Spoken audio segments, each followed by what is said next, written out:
Page 74, boiling point.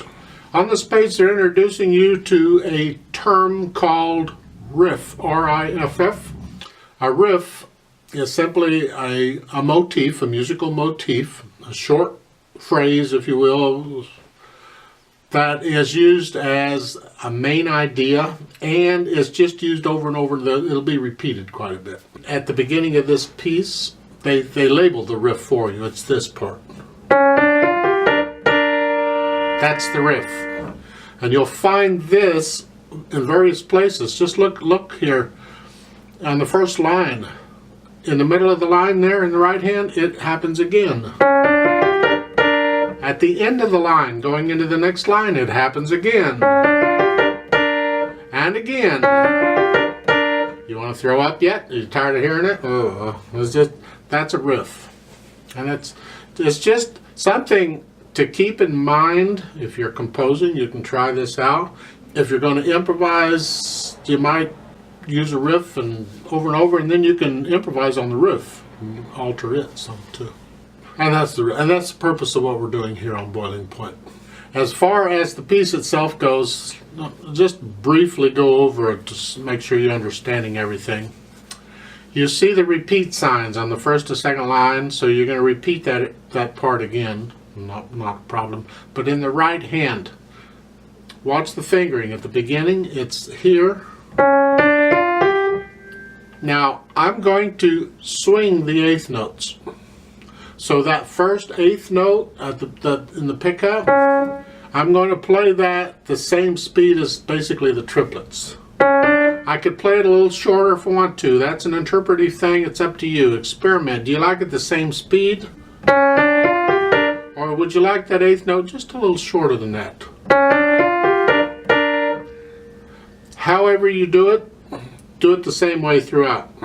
I think it adds a little bit of variety if you play it a little shorter than the triplets. Don't play it like a triplet, so play it shorter. Because it's going to happen all over, and do it the same way. Going on.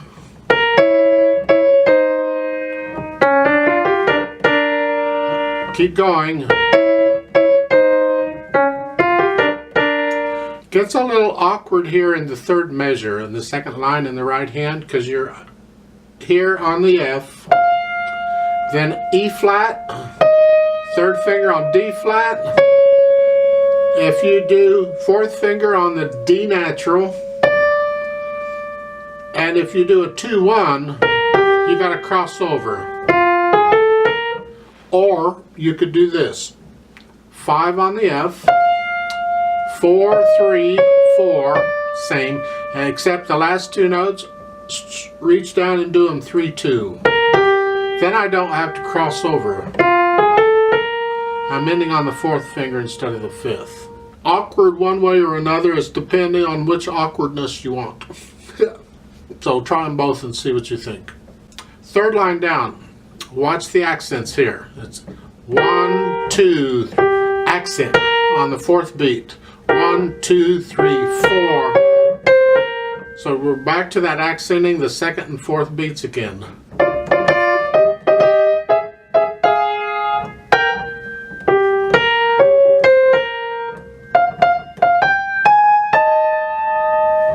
Left hand doesn't have a lot going on. You're just harmony.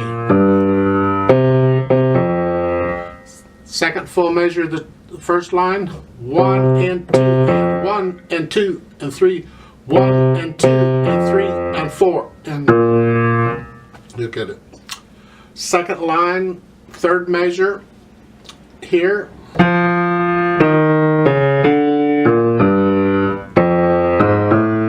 The fingering is fine. Now in that last measure, if you don't want the thumb on the B flat, then use fourth finger on the A flat, so it's here. Because if you use third finger on it,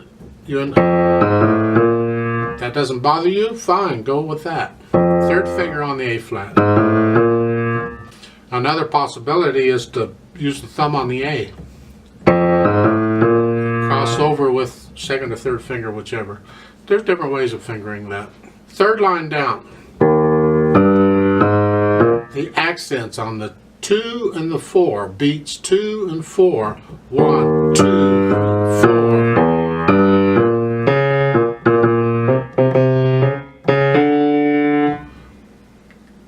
without the accent. Last line's the same thing. Now in the last line, second measure, I recommend you finger that measure 5, 4, 3, 2, and next measure the first F with the thumb. And that way you can go on.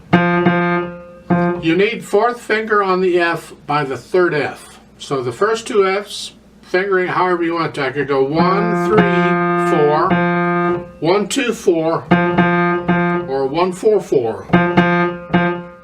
Try them all. Roadmap wise, you already know about the repeat signs. I mentioned that earlier. At the bottom there's a DS al fine. DS is go back to the sign. The sign is that squiggly thingamajigger. Yeah. That's at the top where the reverse repeat sign is. So you go back to that point, and the fine is at the end of the second line. So we're just going to go up and play the first two lines again, pretty much. So let's try this out slowly and see what happens. Now with the pickup, it comes in on the end of 3. 1 and 2 and 3. So I'm going to give us a 1 and 2 and 3. And then we're going to go 1 and ready and go. Like so. So go ahead and put your hands where they go. No pedal. No pedal. 1 and ready and go. 2, 3, 4.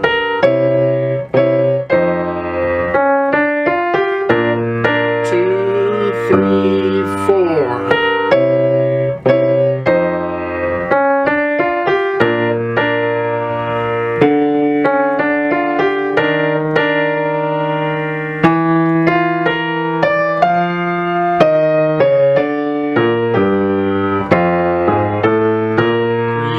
Repeat.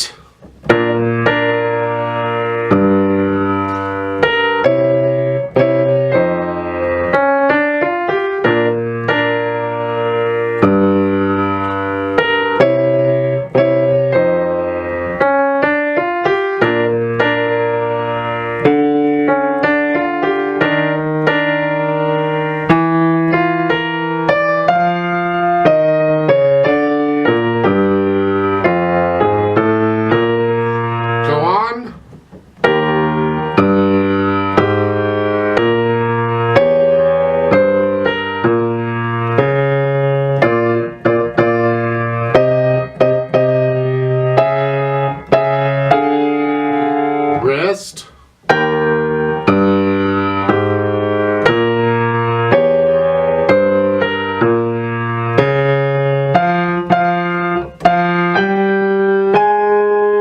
One, two, three.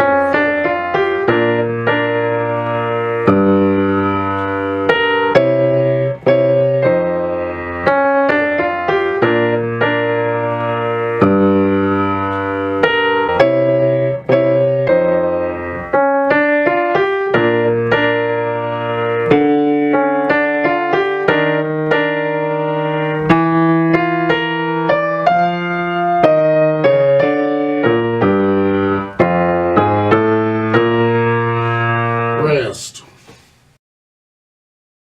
Now at the bottom of the page there's an acoustic jamming part. So I'm going to play that and you play this part up here. Now I'm going to speed this up a little closer to a performance speed.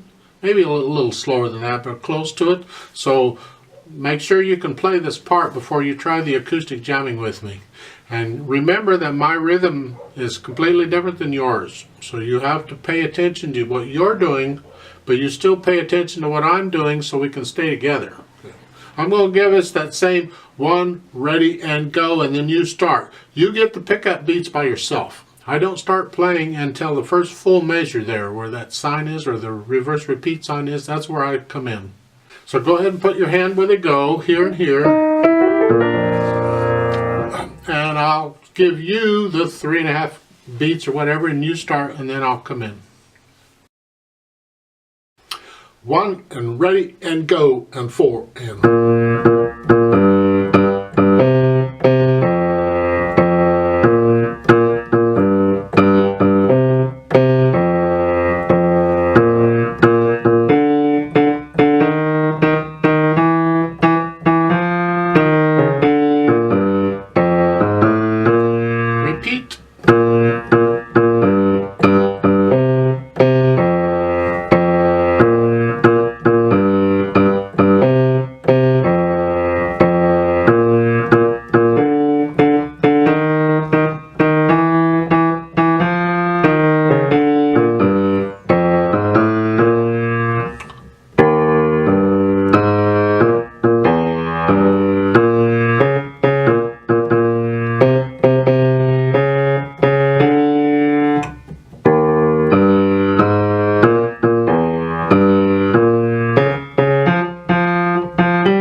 give you an idea what I think this might go like, but it's up to you. You can play it at whatever speed you think is right, whatever moderato is to you. But you know, the melody is really the top note in the right hand, so bring that out if you can. But something like this.